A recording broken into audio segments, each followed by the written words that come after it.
Go ahead.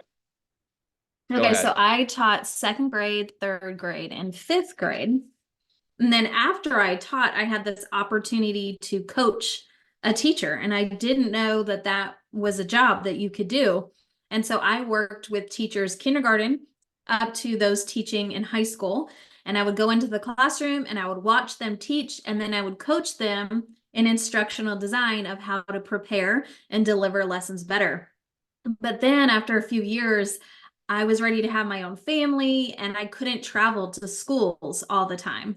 And so I started doing it virtually. And I've been helping coaches and also teachers really become stronger in the classroom so that students are able to learn at higher rates. And I've been recording everything I do on a podcast or on my blog and my website. So I've really tried to support teachers wherever they are. Oh, excellent. And I might have missed it. I'm sorry. How long have you been doing it for? Oh, You're let's see, always been less. 15 years. 15 years. I would have never guessed. That's awesome. Thank That's you. awesome. That's so a mentor, a coach, Hmm. instructional designer, learning Yep, designer, just all the basically an things. educational generalist. Yeah, you Yeah. know a lot about a lot, basically. Well, what we're going to talk a little bit in our discussion today is you have to be flexible. You have to be willing to try different things. And so that's what I've done in my career. I keep changing how I support based on the needs of the teachers or based on culture and technology. And so you cannot stick with one thing for, to ensure that it's going to be effective. And so as long as you are willing to try new things, then you are going to be successful. Awesome. All right. Well, as a class, we generated a bunch of questions for you. Yeah. So we were just gonna start to run right through them. So Okay. please, and if there's you know, take your time. You are more than welcome. The floor is yours. You can answer that. And if they have any follow-up questions, I'll make sure to relay it to you since we're kind of in a room and trying our best here. So so you did mention a little bit about what led you to the career in instructional design. But Hmm. what advice would you give someone looking to enter the field? Well, I think the most important thing is to focus on outcomes. So technology is going to come and go. What a best practice for instruction will change. So as long as you know this is what I want my learners to be able to do, then the design process to get them there is much easier. And I think the hardest part is what we say alignment, meaning when you're thinking of how do I teach a lesson or how do I create a course or however you want to allow learners to learn from you, you have a goal and you have to think of what can I do along the lesson to reach this goal. And it can't just be a fun activity or a really cool tool because if it's not aligned to the goal, then the learner who's doing the learning is not going to be successful. And so in my world, I get paid to be able to help people be successful. And so if I create a course or I create a framework for learning and it isn't helping anyone be successful, then I don't make a living. So it's really important if you're in the educational sphere of entrepreneurship or whatever, that you're also thinking results. Like, how can I get kids to be successful? We have a lot of, and our students have different strands in here. Some of them are digital age teaching and learning. Some of them are creativity and innovation. Some of them are entrepreneurship, Okay. early childhood, STEM. So they have a wide variety, but all of these I would consider to be, I want to call them hot topics, but I would say they're extremely they're definitely in the spotlight right now when it comes to the field of education. Just to give you a little more Yeah. background on us, since you were Good. nice enough to give the background on you. So Yeah. excellent, off to a great start. So during the instructional design process, which part do you think is the most challenging part? Oh, well, you have to think about learners who you may not even know yet. Some are going to struggle with what you're designing. Some are going to get it.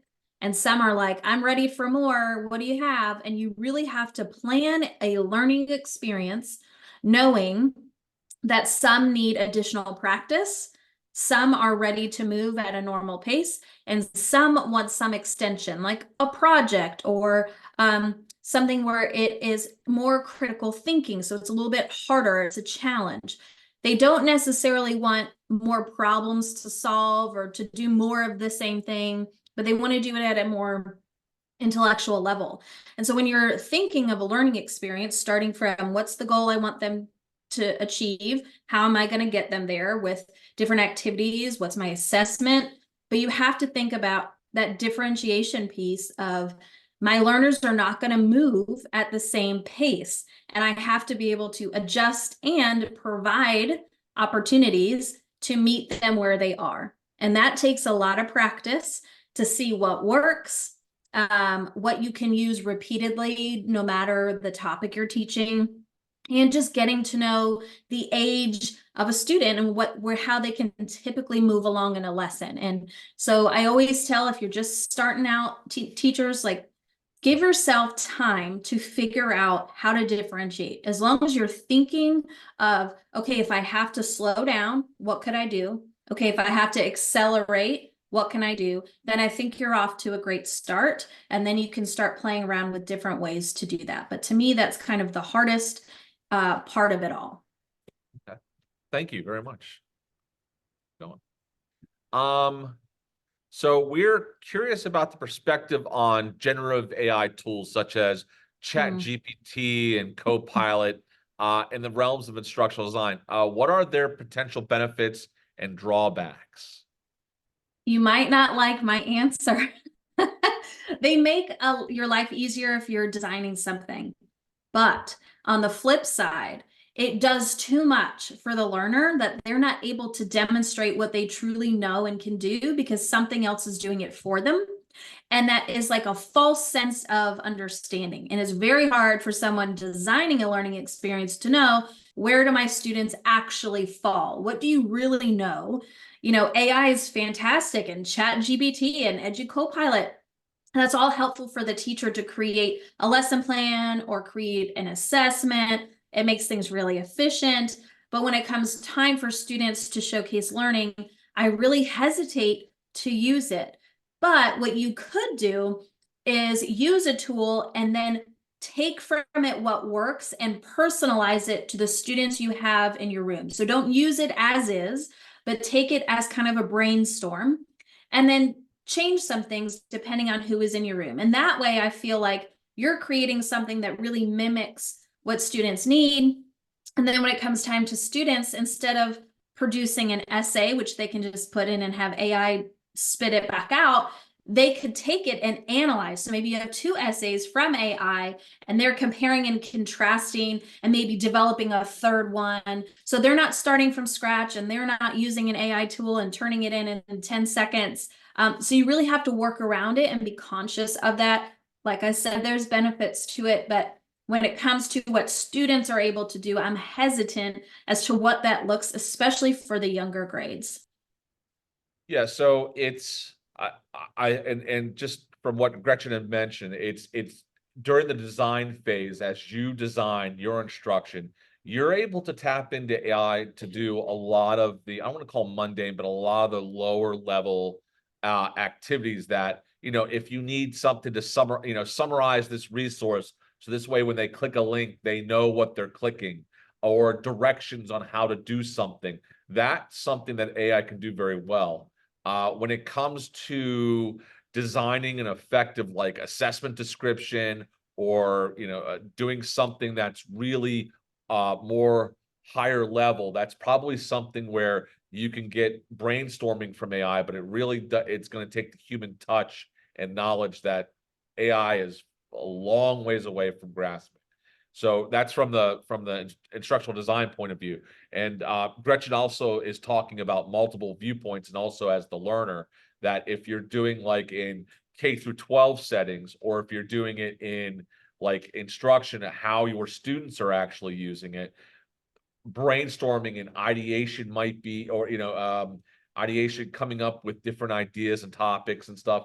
That's a positive way of using AI. But when you start to get into creating things and trying to demonstrate the knowledge, it can be getting into that slippery slope. That's why I always ask you to write your own reflections. That's why when you write your papers. AI doesn't write. So thank you, Gretchen. Yes.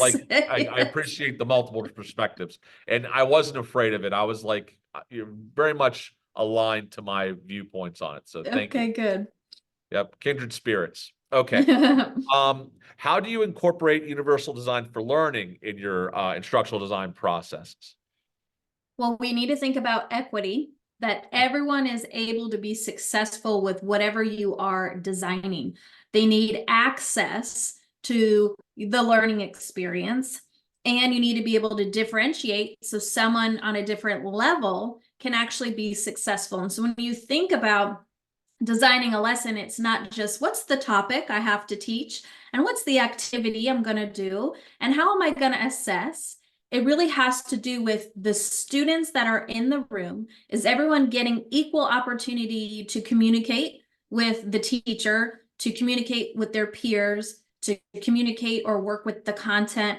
But also, do they have access to a word wall if they need it, a dictionary, a calculator? How can they be successful? What materials do they need? And then how are you allowing folks to work one-on-one or in a small group if they need to be retaught something? And so when you're thinking about design, we have to engage, for example, during direct instruction where the teacher's explaining the topic.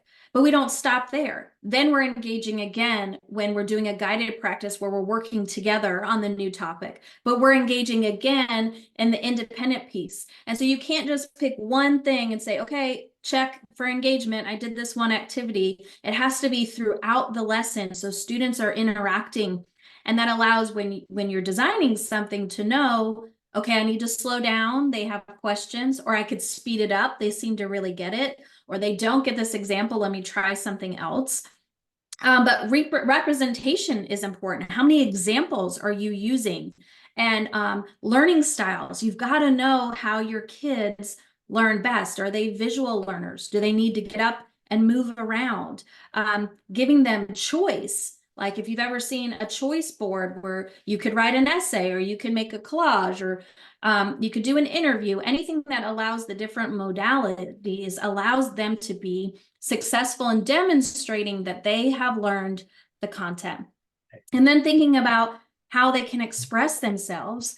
We need low-level options. We can have high-level options, ensuring that they are able to truly showcase their best self. And so I would just say I was a horrible test taker in school with the bubble tests.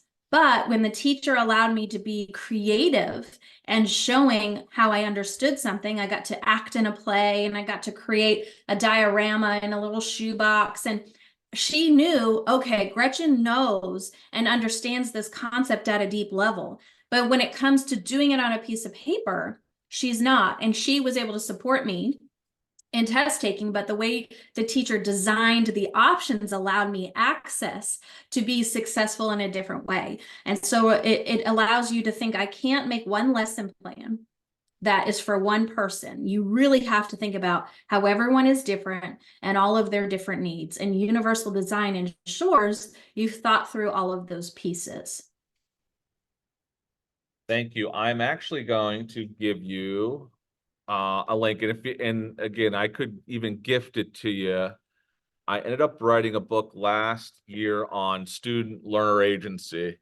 I just sent it to you. If you read it and are interested, just follow, just let me know. I'll get you something. I'll see if I can get you.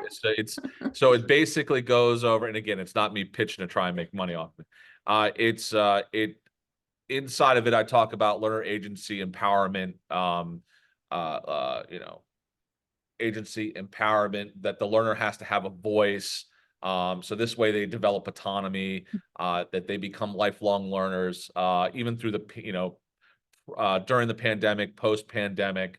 And one of the big things is I provide people with, it's 120 things that students can use to express themselves in class. So this way it's all the different variety of activities and resources with digital and non-digital. So it's high tech, low tech, no tech learning environments. Take a look at that. Let me know if you're interested in it. I can send you something. I can send you something. So That anyway, the sounds link, good. My dog's barking because someone rang the doorbell. You know how it goes. I understand. I have two of them and they're very loud, so I totally understand. Excellent. So let's go on to the next question. So, Well, let me uh, add one more thing before we go to the next question, if you don't yes, mind. yes, please. Yeah, go ahead. Okay, Go. so we were talking about books, and Uh-huh. I am releasing one, and it's on instructional design, and it comes out Okay. next month. And here's what's important. I call them the 4 books. Again, sorry about the dog. I hope you can hear me. 4 bricks. The first one, that when you're designing instruction, is all the planning that goes behind the scenes. And I don't mean a lesson plan, although that's important, but like you're putting on a play start to finish. How are folks getting on the stage? How are they getting off the stage? Where are they getting materials? You know, everything to make the class run smoothly. But second is classroom management. So you cannot do the fun stuff until you have all the structures in place to make students successful. Then brick 3 is the student engagement, where you get to have a lot of fun and bring life to your lessons. But then 4 is exactly what you're talking about, is that empowerment, that ownership, accountability. But you cannot get to that place unless you've got the engagement done, and if you've got the management just right, and if you've planned for all those things to work well. So I just am so excited to be able to help teachers become stronger designers, not Uh-huh. planners, but designers of instruction. Yep. I'm happy to do a book swap, by the way. Oh, let's do All right. it. So excellent. So thank you very much. I'm looking forward to reading it because I like the book that we use for the course. I like a lot of instructional design books because I think they bring a lot, it's kind of like a smorgasbord. You bring so many good ideas and Yeah, theoretical frameworks into it. But anytime you can make a framework simple and easily right. digestible and actionable, it's like the best thing. Yeah. It's like, Like I can handle that 4 bricks. I got yep, yep. it. An easy recipe for success. Excellent. Yeah. Thank you. Okay, so you hinted at this one before, but I thought I'd ask again. So, given the rapid evolution of educational technology, how do you stay updated with the latest tools and the trends? And how do you Yeah. decide which ones to incorporate into your ID process? So again, I don't want to be like not the popular opinion, but it's not about the tool. Like I get that there's really cool Mhm, tools out there, but we can't just haphazardly use them. mhm. And when someone comes in to look at your learning experience, you can't just get a check that you use technology. Like that's not great instruction. The technology has to enhance the lesson, meaning it can do something you cannot. So if I can't explain it in a way, or I can't show a real life place because I'm not physically in that place, then using technology to do so makes sense. It makes the connection. But if I'm just using a random piece of technology or a tool just because I am supposed to use technology now in teaching, it's not going to help students learn. And so you have to ask yourself, okay, what was that goal of my lesson? And what tool can actually help me know that students know, understand, can demonstrate from this lesson? And so it takes a lot of time to sift through all the tools and know what are good tools, how am I going to use it? And then don't forget, if kids haven't used them before, now your tech support, this is how you use the tool, this is this, and now it's eating up even more of your time. And so you ask yourself, is it worth it in this moment to use this? And if it is, great. I hope it magically helps students. But if it's more harm than it's worth, then I would pause or use something simple or wait for a different lesson. But I think it really takes intentionality and research to find the right tool. But again, it's all about, does this actually align with what I'm teaching? Excellent. So alignment, that technology is a tool. It should be used to augment what you're doing, improve upon what you're doing. If there is a low tech or no tech solution, you should consider it for inclusion in your unit plans and your ADDIE project. So excellent.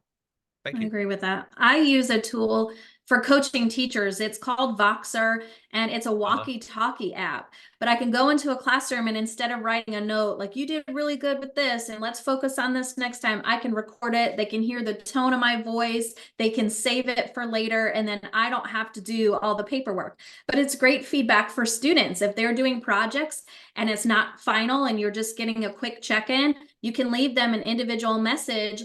you're looking good. Check that rubric. You want to make sure you're a level 3 in this area. I think, you might want to focus on your questioning here or whatever it might be. And so that's a great way for them to see how practical technology is. It's not always an activity, but it's a way to learn and communicate. Excellent. Thank you.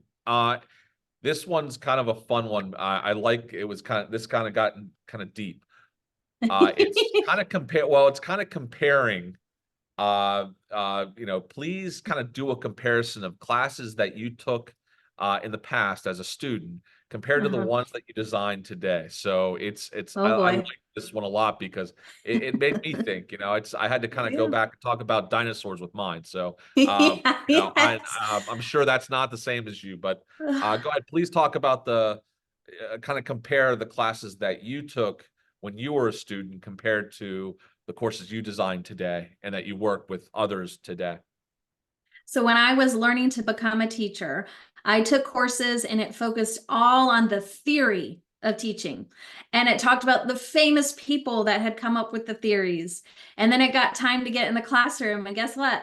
I didn't know how to teach. Yep. So I ended up writing a book called Elementary Education 101, What They Didn't Teach You in College, because the practical stuff wasn't there. And in fact, when my first few years of teaching, I would write on index cards, like, oh, this is a good idea. I have to remember this next year. And every student teacher that came in my classroom, I'd say, read these index cards, get all the practical advice you can get, because what you're learning in college is not going to help you. The theory doesn't matter when this kid threw up in your room, or this kid's yelling Yep. over here, or this kid doesn't know the answer. So it's just changed to, like, instead of focusing on how did we get to where we are today, it's more like, what does this look like in this particular subject area or content, or for this specific age of student. And so I actually went through a process called national boards, and it forces you to reflect in the moment of what you're doing and decide, was that actually effective or not? And what do I need to do? And now I have to videotape myself proving that my change has made an impact. And I'll tell you, that was better than any college course I had, because you're in the trenches doing the teaching, designing the lessons, and filming it and reflecting. And that was so helpful. So now when I'm designing courses, I talk all about how practical it is, how you can apply this right now. I give you things to think about and bite-sized chunks so you can go do it and come back for more, rather than sitting through hours of classes and then going out and doing it. Just get in there now and give things a try. But coaching has been the best way to really give support to folks designing learning, because they have questions that are unique to their personality, or unique to their background, or unique to the people they're teaching. And so the coaching piece has really been a game changer for bringing that learning to life. So when you go out and apply your learning, you can actually execute what you learned. Yeah, coaching and mentoring is one of the things that really saves the new teachers, new employees. It's, I don't want to call it, it's almost like an angel on your shoulder, but it really is, that guidance really helps to give somebody who's new stability. I know that I had a few mentors that really helped me through the first couple years of teaching, and it was absolutely valuable. Had close, colleagues that helped me through when I went into higher education, that really guided me through that process too. So coaching and mentoring is absolutely valuable. Yeah, and I'll just add, whether I'm blogging and giving you different tips to try, I always end with a question, because I want you to think about, how does this look like for me and what I'm doing and who I'm helping? Or on a podcast, I'll tell you a story and then I'll give you, here's 3 steps to follow. So you have marching orders. You know exactly what you need to go do, and it's very clear, and you're empowered and excited to do it. And that's much more effective than just talking at someone for an hour and they're taking notes and they never are able to put that into action. I call those the deliverables. Those are the things that, Yeah. like, the valuable, like, steps to take next to, like, okay, great, what now? Now what? Now what am I going to do? So I'm going to go out and I'm going to do something. What am I going to do? So excellent. Yes. Okay. So when designing collaborative learning experiences, it could be team-based, could be, working in groups, whatever. How do you foster effective communication and collaboration among students while also ensuring individual accountability? This is so good, so important, because remember, just because we know something and we're designing a lesson doesn't matter. It's all about the people that are learning it, how we can help them better understand. So you need to build in time for reflection so they can process what they're learning, think about where they are in executing that, give them different roles in a group. So not just one person does all the talking, because we know group dynamics, someone's always shy, someone's always talkative, someone's always taking control. Some kids don't do anything and they get the A anyway. So everyone needs a role to play, to participate, whether you take the notes or you're asking questions or you're researching, everyone has a part to play. Everyone has something to contribute. And having a protocol for collaboration allows students to be successful. So no matter what the activity is where you want them to work together, the rules are very clear. Like, this is how we communicate. You don't just share an idea and then share an idea. You share an idea and you add on, or you ask questions and you respond. Then you can add another idea. And that's how you go back and forth and create something that's better than we could have individually done. Remember when I talked about technology and I said it's not about the tool? So here it's the same thing. It's not about what individually you know. It's what you're going to be able to produce together from everyone's ideas and everyone's experiences. But in order to create that to happen, you have to put a system in place. Do they know the expectations that everyone should be talking and that you all have to create something on paper or you all have to research? And does everyone feel that they have an important role to play in the relationship? We've all earned this together and equally contributed. And really, collaboration is what makes all the amazing products in the world come to life. There's not one person who's so brilliant, right, that they've created something. It takes a team of people working behind the scenes. And that's what this family is of learners. Everyone's able to produce because of what they did together. We develop something called, not only as a class but also as teams, because each group is working in a team right now to develop what we call the Addy project. So Okay. they get to pick a lot of things. They get to pick the age of the student, everything from preschool all the way up to graduate level. So I have some people that are going to be developing instructional plans based on for middle schoolers, high schoolers, Uh-huh. people that are developing it like undergraduate level. So just a wide variety. It's the nice thing is everybody's plan. They're almost all on different levels, Yeah. and also they get to create these shared agreements where they actually developed their own types of protocols that you mentioned. We just call them shared agreements, to where Okay. this is how we're going to incorporate effective communication. This is what we're going to do. We're going to respect others. So they kind of gave them, and they developed Like it some themselves. norms. Yeah. Yeah. So, so that we do something very, very similar in here. So it's nice to hear that it's not just me. It's everybody. Yeah. It's everybody comes up with this because we know that it's, the strength is in we, not in I. Yes. Yep. It's yep. Excellent. Thank you. How should education companies position themselves in this process of change? So we know that there's disruptive innovation and there's change and there's AI. How, and you could think about your company, how have you been positioning yourselves to kind of ride out all these changes that are going on in society and in education?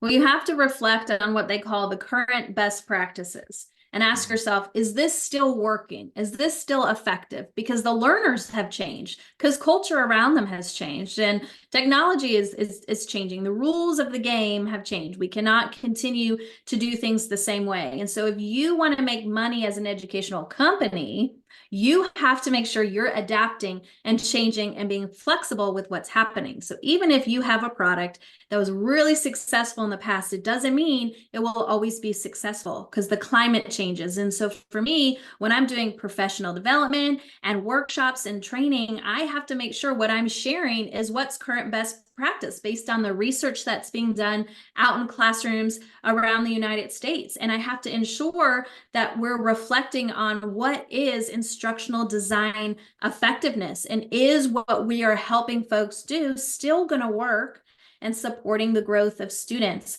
and designing those experiences. And so you have to spend just as much time researching and paying attention and keeping your ear to the street than you are actually creating the product for someone. And so if a company is like, I don't care, I have my blinders on, we're going to do what we want to do, you're not going to be successful. You have to be willing to change it up based on what's happening out there.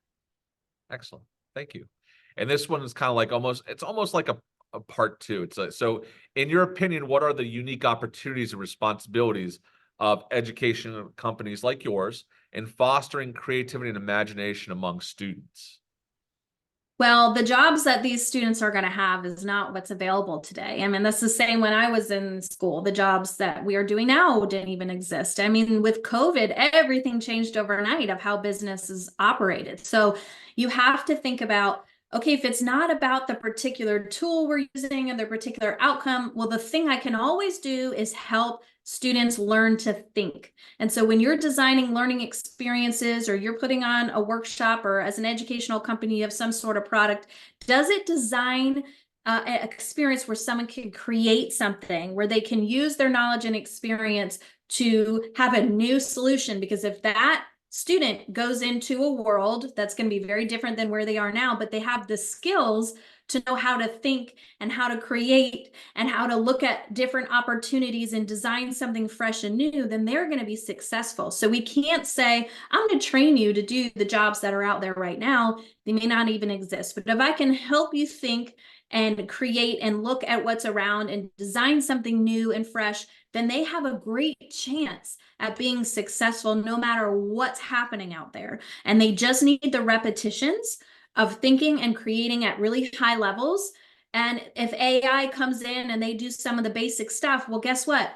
You still have, you were mentioning that personal effect that really enhances something that a computer can't. And so we have to ensure we're leveraging those skills when we design learning experiences, less of the rote and the basic stuff that a computer might end up doing, and more of that higher level thinking and production. Awesome. That was the last question we had in our question bank. I wanted to ask you to please share the podcast that you Oh, host on sure. the blog. If you want to put that in the chat box, what I'll Yep. do is every session I put all of our face-to-face resources up there. I would love to share that with the students, so this way they could Sure. listen to your podcast and follow you. So alwayslesson.com is the blog, and there's also Empowering Educators podcast. So what I'll do is I'll find direct links during the break to put those into the face-to-face presentation resources, so this way you can click on it and take a look at it and listen to it. Gretchen, I can't thank you enough. I think this is practical. I think it's extremely valuable. Again, not just hearing from academics like myself. I do practice as an instructional designer as well, but Okay. also as just somebody that's out in the field, actually, who's an entrepreneur, who's very much in the field, doing things, working for a living, but at the same point in time comes from a K-12 background, and is living the entrepreneurial spirit. So I can't thank you enough. I appreciate your time and your efforts, and have a wonderful Monday. Thank you. This was a blast to share a little bit about how my company works, my philosophy on design, and I think you guys had great questions. It pushed me to think a little bit. And so I just wish everyone a great rest of your semester. I'm thankful you're in the profession. It's so rewarding. Just hang in there. Thank you so much. I'm gonna hit the end record button. Actually, yeah, where is my? Sorry, there it is.